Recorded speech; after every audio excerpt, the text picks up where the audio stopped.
교회에 안 나가는 교회 밖 예수인, 시간이 지나면 두 가지 경우 중에 한 가지 경우로 굳어질 공산이 매우 크지요.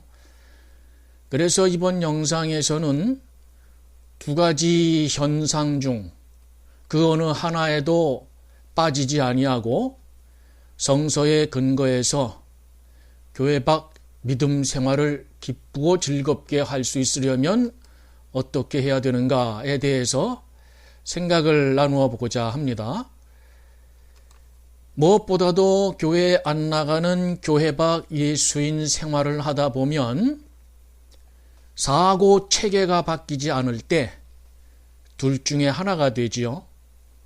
교회 밖 골통 문자주의로 남게 되거나 아니면 시간이 흐르면서 자연스럽게 예수 밖으로 아주 떨어져 나가 버리거나, 이래서 교회 안에서 학습되고 교회 안에서 굳어지다시피 한 그리스도인으로서의 사고 체계가 바뀌어야 합니다. 그렇지 않으면 둘 중에 하나가 된다는 거예요. 그리스도인들의 사고 체계를 결정짓는 것은 무엇보다도 성서관 변화에 의한 것이어야 되지요. 사고 체계는 성경관에 의해서 교회 안에서 굳어지다시피 했기 때문에 이제는 성서관으로의 변화를 꾀함으로써 굳어져 버리는 것 같은 사고 체계에 획기적인 변화가 일어나도록 해야 됩니다. 그래야 교회 밖에서의 믿음 생활에 온전한 열매가 맺어질 수가 있게 되지요. 성서관으로의 변화가 일어나야 된다 하는 것에 대해서는 두 가지 필수 이유가 있기 때문에 그렇습니다. 무엇보다도 성서는 역사서가 아니라고 하는 것 때문에 그래요. 결코 성서는 역사서가 아닙니다. 그래서 성서 본문에 기록되어진 모든 역사적인 내용들은 말씀을 전달하기 위해 사용된 배경일 뿐이지 그 자체로 팩트가 아니다 라는 것을 명확히 알면 좋아요. 그래야 성서관이 획기적으로 변하는데 기묘하게 도움을 받게 됩니다. 또 다른 하나는 성서는 과학서가 아니라 하는 거예요. 성서는 과학서가 아니기 때문에 성서 본문에 기록되어져 있는 과학적인 내용들, 이것 역시도 그때 그 당시 성서 본문이 기록되던 그때 그 당시에 당시의 과학적 수준, 과학적 이해의 수준선에서 하나님의 말씀을 효과적으로 전하기 위하여 활용한 성서 본문 저자의 문학적인 도구였다 하는 거지요. 이것을 명확히 알 때에 창조과학이라고 하는 이들의 과학지성을 앞세운 문자적 꼴통주의에서 벗어날 수가 있게 된다 하는 얘기가 되는 겁니다. 성서관이 바뀌면 이르러야 되는 도착점이 있게 됩니다. 그 도착점은 다름 아닌 성서는 믿음을 위한 믿음의 글이다 라는 곳이에요. 성서는 역사서도 아니고 성서는 과학서도 아니고 믿음의 글이다 라는 것에 명확하게 도착을 해서 달에 도착해서 깃발 꽂듯이, 에베레스트 산에 도착해서 깃발 꽂듯이 여기가 진정 성서를 보는 제대로 된 시각점이다, 이렇게 깃발 꽂듯 해야 된다 하는 거예요. 그럴 때에 비로소 그리스도인들의 사고 체계를 지배하는 성서관이 바뀌게 되는 거지요. 이와 같이 성서관을 제대로 바꾸지 않으면 교회 밖 예수인의 자유로움은 교회 안에 있었을 때처럼 그렇게 달라질 것이 없다 하는 거예요. 특별히 창조과학이라 하는 그 협회라는 곳에서 성경책을 문자주의적으로 둘러친 문자주의 보호막이 예상외로 두텁습니다. 그러나 이거 뚫리지 않으면 안 되겠기에 과학을 앞세운 이들과 정면으로 부딪혀봐야 명쾌한 논증을 위한 증거가 제시되지 않는 한 갑론을박만 지속되기 때문에 문자주의 보호막을 자연스럽게 뚫기 위한 방법의 하나로 성서는 지상에서 발생했던 역사상의 사실을 있는 그대로 가감없이 정확하게 기록한 역사서가 아니다라는 것을 먼저 적시하고자 합니다. 그런데 뜻밖에도 이 과정에서 부작용이 날 수도 있을지 모르겠어요. 어쩌면 교회 밖으로 나온 김에 아주 교회 밖으로 나가버릴 수도 있을런지 모르겠네요. 하나님의 영감으로 기록된 성경이 고작 이 정도의 글이었어? 라고 하는 충격을 받고 그 후유증으로 아주 예수 밖으로 나가버릴 수도 있을지 모르겠다는 얘기죠.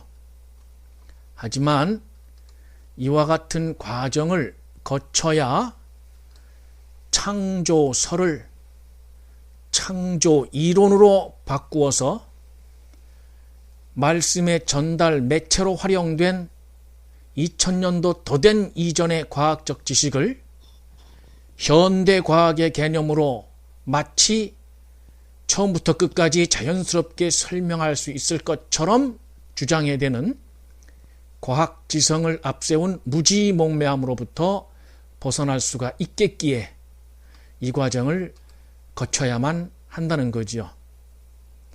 창조론이라고 하는 단어에 익숙한 상황에서 창조설이라고 할 경우에 격이 좀 떨어지는 느낌을 받을 수 있을런지도 모르겠네요.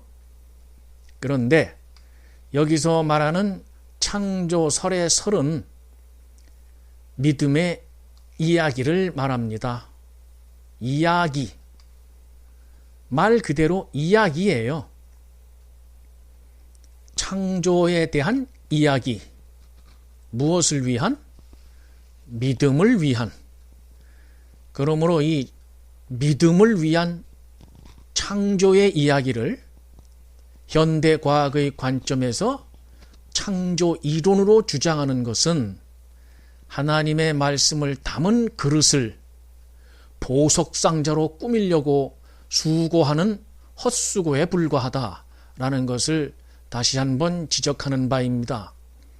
창조 이야기를 창조 이론으로 바꾼다고 해서 믿음이 더 단단해지는 것이 결코 아니거든요. 창조론은 창조설을 격조 높여 부르는 단어가 아닙니다. 창조론은 창조에 대한 믿음의 이야기, 천지를 창조하신 하나님을 향한 믿음의 이야기를 창조 이론으로 둔갑시켜서 문자적 옹고집에 스스로 빠지는 결과만을 초래하고 나아가 과학지성을 앞세워서 겸손을 불손으로 바꿔버리는 그런 행태를 저지르게 될 뿐이죠. 이러므로 창조설을 창조론이라고 우겨대는 것도 겸손하게 깨져야 됩니다. 다시 말하거니와 성서 본문은 역사도 아니고 과학도 아닙니다. 문학적으로 묘사된 말씀의 전달 매체지요. 그렇기 때문에 성서의 진정한 정체가 뭐냐? 라는 것을 염두에 두고 성서를 지그시 내려다보는 마음으로 성서의 정체를 정의해 볼 때 이렇게 됩니다. 성서는 믿음의 사람이 지금은 사어가 되어버린 2000년 전의 인간 문자로 하나님을 향한 믿음에 대하여 그리고 믿음을 위하여 그 믿음을 기록한 믿는 사람의 작품이다. 이렇게 정의할 수가 있어요. 믿음의 글이기 때문에 작품이라는 단어 써도 됩니다. 문학 작품이냐? 종교 작품이죠. 믿음을 위한 거니까. 문학적 종교 작품이에요. 인간의 글로 기록됐기 때문에.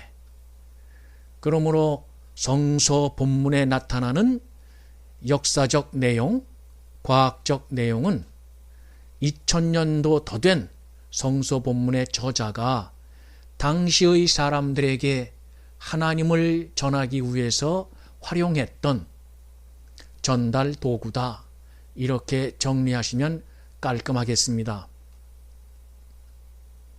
창조 이야기를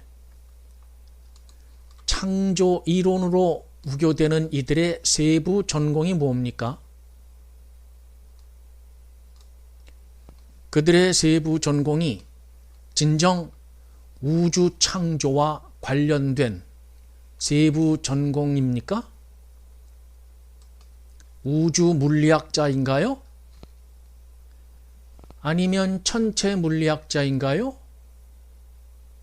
창조에 대한 이야기, 믿음을 위하여 사용된 창조 이야기를 창조 이론이라고 우겨대는 창조과학회의 소속 과학자들의 세부 전공, 지구과학입니까? 지질학입니까?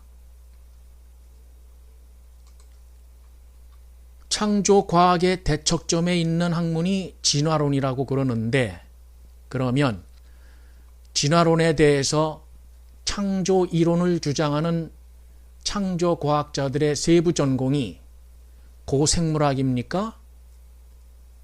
분자생물학입니까? 아니면 유전학입니까? 신실한 믿음을 가진 과학자들이 구약성경 창조 이야기, 거기에 담겨져 있는 내용을 이야기할 때 신실한 믿음의 과학자들, 창조과학자들 말고요. 이들의 한결같은 주장 역시 창조 이론이라고 우기는 입장일까요? 설은 한자어로 이야기입니다. 론은 한자어로 이론이라는 거잖아요. 믿음에 대한 창조 이론? 믿음에 대한 창조 이야기. 어느 것이 더 적절합니까? 믿음을 위한 창조 이야기를 증거 제시가 가능한 창조 이론으로 바꾸려는 과학적 지성의 문자적 우매함. 이건 마치 무엇과 같으냐 하면 심청전이나 홍길동전의 문학적 묘사들, 거기에 나오는 내용들을 과학적으로나 역사적으로나 1.1획도 틀림이 없는 정확무오한 사실 그대로다 라고 우기는 것과 거의 같은 수준의 버금가는 일이다. 이렇게 보게 됩니다. 문학적 도구를 왜 문학적 도구로 안 보고 이론으로 보려고 하느냐. 창조 이야기를 창조 이론으로 보면 믿음이 더 단단해지느냐 하는 거예요. 오히려 창조 이야기 안에 담겨져 있는 하나님에 대한 말씀, 그것이 가로막혀서 더 안 보입니다.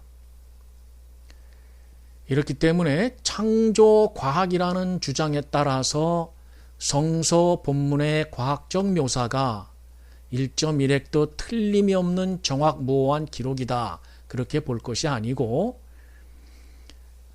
창조론은 창조 이야기를 통해서 믿음을 좀 더 강화시켜 보고자 하는 일단의 사람들의 수고인가 보다. 이 정도로 생각하고 지나가면 영적 건강에 좋아요.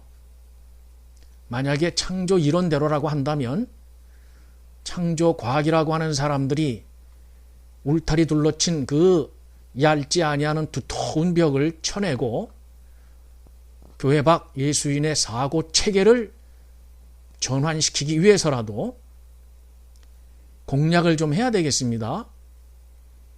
그 공략을 위하여 먼저 인간 세상에서의 역사 기록, 이것과 성서 본문에서 말하는 역사 사건, 그것이 완벽히 들어맞느냐?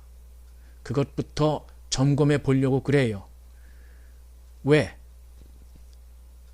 증거 제시가 잘 안 되는 창조 이론을 1.1획도 틀림이 없는 하나님의 말씀 그대로 봐야 된다라고 주장을 할 때에 역사 기록도 틀리는데 어떻게 그것을 1.1획 정확무오하다고 받아들일 수 있겠느냐라고 의문을 제시하는 것이 쉽기 때문에 그렇습니다. 이래서 먼저 역사 기록, 이것에 문제가 있다. 성서 본문이 말하는 역사 기록은 말씀을 전달하기 위해서 사용했던 문학적 도구다 라는 것을 증거하기 위하여 먼저 이것부터 짚고 넘어가고자 합니다. 창조과학의 이론에 따르면 젊은 지구론이라고 하는 게 있다는데요. 젊은 지구론에 의하면 지구의 나이는 6천년에서 10,000년 정도라고 그러네요. 그 시대 안에 노아의 방주를 놓고 한번 역사성을 생각해 보죠. 노아가 방주를 만들었을 때 그때 방주에 사용되는 거대한 나무들을 자르고 베고 켜고 그 작업을 했을 텐데 노아가 방주를 만들기 위해서 했던 작업에 사용되었을 도구들, 그것이 어떤 도구였을까요? 노아가 살던 시대 때 거대한 나무를 베고 자르고 설마 철제 도구를 사용하지는 않았겠죠? 한편 노아의 방주가 완성됐을 때 동물들이 각지에서 왔을 텐데 이 그림에 아주 재미난 애들이 그려져 있네요. 얘네들 물개인가 물표범인가 바다 사자예요? 뭐예요? 잘 안 보이네 작아서. 얘네들은 펭귄이네요. 얘네들 얘네들 방주 타러 오느라 수고 많았겠어요. 우리가 알고 있는 지도, 세계 지도를 한번 쫙 펼쳐놓고 생각을 해봐도 창조 과학에서 말하는 그 내용들 무엇보다도 시대적으로도 안 맞고 문화사적으로도 안 맞고 과학적 이론의 관점에서 봐도 그렇고 뭐 하나 딱딱 들어맞는 것이 없어요. 노아가 방주 만들 때 사용한 도구는 둘째치고 젊은 지구론 입장에서 볼 때 대홍수가 났다면 전 지구 차원에서 일시에 났을 터인데 그때 이 나라 한반도 백두산부터 한라산까지도 물에 꽉 찼겠네요. 증거 있어요? 말이 안 되잖아요. 이러므로 성경 본문에 나와 있는 역사적 내용, 과학적 내용은 말씀을 전달하기 위해서 성서 저자가 살던 시대의 수준, 성서 저자가 살던 사람들이 일반적으로 통상적으로 알고 있던 그 정도의 수준에서 말씀을 전달하기 위해 그 지식을 활용 매체로 사용한 것이지 1.1획도 틀림이 없는 정확무오한 하나님의 계시에 의해서 글이 쓰여졌기 때문에 현대 과학의 눈으로 봐도 정확하다. 믿음의 글이지 과학서가 아니라 하는 것을 다시 한번 상기한다면 이런 오류들로부터 쉽게 벗어날 수가 있고 사고 체계가 획기적으로 바뀔 수가 있겠다 하는 점을 다시 한번 지적합니다. 성서는 믿음을 위해 기록된 믿음의 글이지요. 이러므로 성서에 나타나는 역사적인 내용이나 과학적인 내용들은 2000년 이전 고대인들 수준에서 서술된 묘사들이다 라는 것을 염두에 두고 지금 성서 본문을 통해서 볼 수 있는 표현들, 내용들, 그것은 모두 말씀을 전달하기 위해 활용된 문학적 매체다. 이렇게 정리해 두는 것이 좋겠다 하는 거예요. 이와 같은 상식적인 시각에서 성서를 보는 객관적인 관점을 지니고 그동안 교회 안에서는 전혀 경험해 본 적이 없는 참된 성서적 진리와의 만남에 큰 기쁨이 임하길 바라며 그림 한 장 보시면서 영상 마무리하겠습니다. 고대의 기록이 완료된 믿음의 글에 대한 상식적 시각을 갖고 말씀을 만나도록 해야 하겠다 하는 거예요. 영상 마치겠습니다.